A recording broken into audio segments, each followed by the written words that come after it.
तो आशीर्वाद बाद में दिया। सबसे पहले ये पूछा, हे अर्जुन तेरा वो सारथी कहाँ गया? क्या क्या क्या उसको नहीं बनाया? उसको भी तो कहाँ छोड़ के आया? बोले प्रभु दादाजी ये तो हमारे सामने, उनको सामने। बोले क्यों?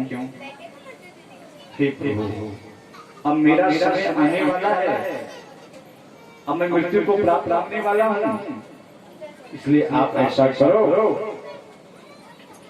देव देवो भगवान प्रतीक्षता कलेवरं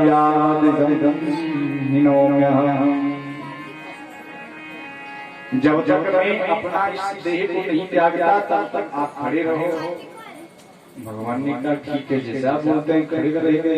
लेकिन भगवान के मन में आया ये तो इच्छा मृत्यु का वरदान इसको है, और पत्नी उल्टा कहाँ निकलेगा, कब जाएगा? ऐसे ही खड़ा रहना, तो मुंह लटका दिया। तो भीष्म पितामह क्या कह रहे हैं? ऐसे ही रहने के लिए, ऐसे मुंह लटकाने के लिए खड़ा नहीं किया था।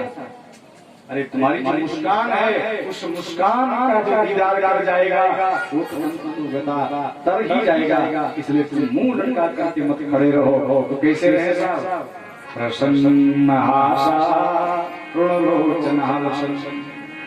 प्रसन्नता से मुस्कुराहट। भगवान एक मुस्कुराहट देखो, हाथी का जो बल उससे ज्यादा 1000 गुना बल इंद्र पर है, और इंद्र का 1000 गुना बल हनुमान जी के पास है, और हनुमान जी का 1000 गुना बल भगवान की मुस्कान है।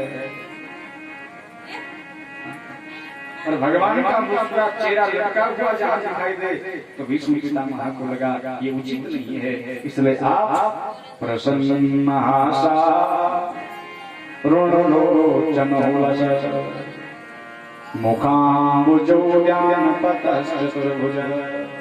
और साधारण से तरीके से मत खड़े रहो, जो आपका चतुर्भुज स्वरूप है उसमें खड़े रहो।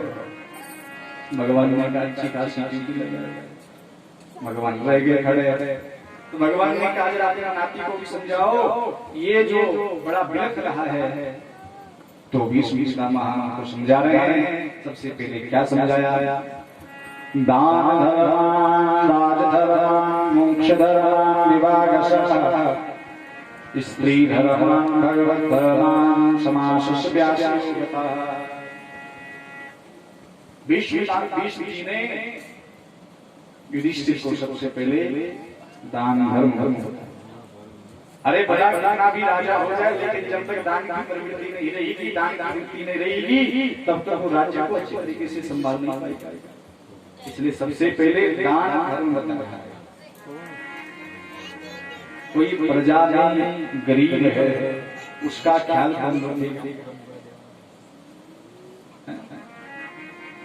राजा ही तो रखेगा। और हमारे ऐसे राजा है महाराज, उनको कोई 20 नहीं मिला, उनको कोई दादा नहीं मिला सिखाने वाले। 5 साल तक आते हैं, वोट मांग करके ले जाते हैं, उसके बाद पत्थर मार के छोड़ दे जाते हैं। अरे उन नेताओं को तो दान धर्म के बारे में पता नहीं, राज धर्म के बारे में पता नहीं, तो कैसे वो देश की सेवा करेंगे, कैसे देश चला सकते हैं? युधिष्ठिर जी महाराज ने एक सम्राट बने हुए हैं, तब बने हुए हैं जब ऐसी भावना सामने थी। इसलिए हम लोकतंत्र में जी रहे हैं, और लोकतंत्र में हमें राजा बनाना है, अपना चुनना है, प्रत्याशी भेजना है। तो ये तो कम से कम हमारी बुद्धि खुलनी चाहिए कि ऐसा प्रत्याशी को चुने जो हमारी सुने। भाई जो चुने उसी को जो सुने, और जो सुनी नहीं क्यों चुने? इसलिए ध्यान रखना, सबसे पहले भीष्म पितामह दान धर्म सिखाए, उसके बाद राज धर्म सिखाए, उसके बाद कहा बेटा यदि तुम राज धर्म में हमेशा परिपूर्ण हो गए तो मोक्ष धर्म का भी मैं ज्ञान देता हूँ, क्योंकि एक राजा को मोक्ष तभी प्राप्त हो सकता है जब वो पूरा प्रजा का सुख से, प्रजा का सुख सुविधा से उनका निर्वहन कर गया हो, उसके बाद ही उसको मोक्ष धर्म का अधिकारी है। उसके बाद स्त्री धर्मान रिवाई नारी शिक्षा का भी सम्मान होना चाहिए। नारियों का अपमान जहाँ जहाँ होगा, जिस राज्य में होगा वहाँ का बिल्कुल सत्यानाश ही होगा। इसलिए स्त्री धर्मान जहाँ जहाँ नारियों की पूजा होगी वहाँ देवता निर्माण करेंगे, और जहाँ नारियों का अपमान होगा वहाँ देवता को क्या कोई परीक्षी भी पंख नहीं मारेगा। इसलिए स्त्री धर्मान भगवत धर्मान समासस्यास्योगता भगवत कहीं संक्षेप में समझाया, कहीं विस्तार से समझाया। ऐसा समझा करके भीष्म पिता महाराज अब निश्चिंत हो गए और भगवान से कहे प्रभु अब मैंने अपने नाती को जो ज्ञान देना था वो दे दिया, अब मेरी तो सुनो। भगवान ने कहा क्या सुनो तुम्हारी बात? सुनना ये है प्रभु कि मेरी बेटी हो गई है जवान। भगवान ने कान खड़े करके भीष्म पितामह क्या कह रहे हो?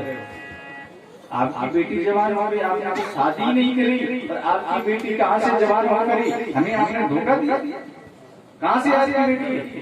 बोले प्रभु इतिमति रूपकल्पिता वितृष्णा भगवती शाश्वत पुण्यवेदी भूमि ससुखमपगति क्वचिदिहं प्रकटिमुपेयुषि तव प्रभावः। मेरी बेटी धी खुशी लोग बुद्धि करते हैं, धी नहीं से यानी कि धी यानी कि बुद्धि, और ये मति मेरी बेटी है। तो भगवान ने कहा अच्छा क्या करना चाहते? बोला मैं तुम्हें सौंपना चाहता हूँ। भगवान क्या विशेषता है?